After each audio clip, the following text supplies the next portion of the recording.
Assalamualaikum warahmatullahi wabarakatuh. Perkenalkan, nama saya Peneliti Dato Magula. Di sini saya akan menjelaskan penggunaan metode bioflok untuk budidaya ikan lele dan udang. Yang pertama yaitu budidaya udang. Dalam budidaya udang Paname, untuk teknis pembesarannya bisa menggunakan sistem bioflok. Ada beberapa keuntungan dalam budidaya udang jika menggunakan sistem bioflok. Sistem bioflok merupakan salah satu teknik budidaya udang Paname yang berasal dan dapat digunakan untuk menghasilkan produksi secara stabil dan memiliki nilai berkelanjutan. Yang pertama yaitu ada persiapan tambak. Langkah pertama harus dipersiapkan ialah tambak. Untuk kriteria tambaknya bisa disimak berikut: sesuai ukuran tambak terhadap jumlah udang yang hendak dibudidayakan. Tambak juga harus dapat menampung air secara baik atau tidak bocor. Untuk memudahkan, maka dapat memanfaatkan bantuan plastik, ataupun bila mau menggunakan tambak tanah, pastikan dulu jika tanah tambak keras atau tak rawan longsor. Adapun memilih jenis bakteri probiotik. Elemen utama dari budidaya bioflok ini ialah bakteri probiotik. Untuk memperoleh bakteri probiotik, Anda bisa mendapatkan inokulennya secara mudah di pasaran. Tipe bakteri ini pun mudah diperoleh karena sebagian besar produk probiotik terdapat kandungan bakteri ini. Jika untuk memilih bakteri jenis lainnya, misalnya Bacillus cereus, karena tak hanya bisa membentuk flok bakteri tapi juga dapat mengendalikan pertumbuhan dari grain alga. Yang selanjutnya itu membuat starter atau booster bioflok. Berikut adalah membuat starter ataupun biang untuk bioflok sendiri.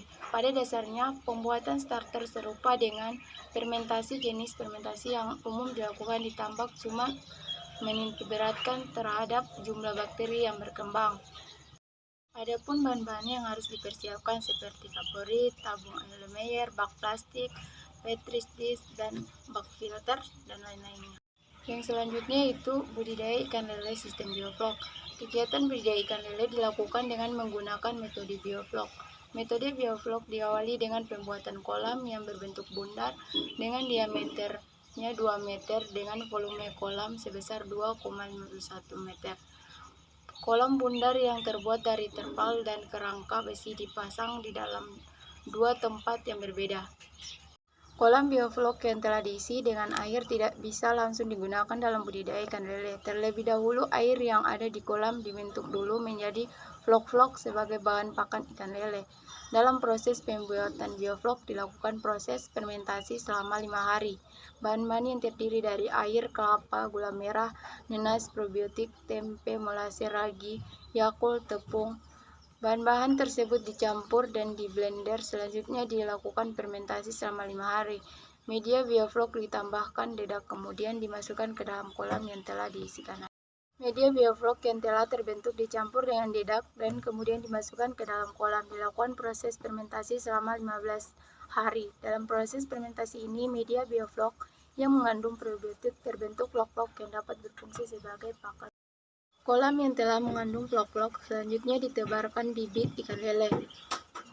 Dilihat bahwa air kolam yang telah dilakukan proses fermentasi selama 15 hari menghasilkan warna yang hijau dan agak berbau. Ini merupakan ciri-ciri dari adanya flok-flok yang dapat dimanfaatkan oleh ikan lele. Bioflok yang terbentuk merupakan hasil dari bahan probiotik.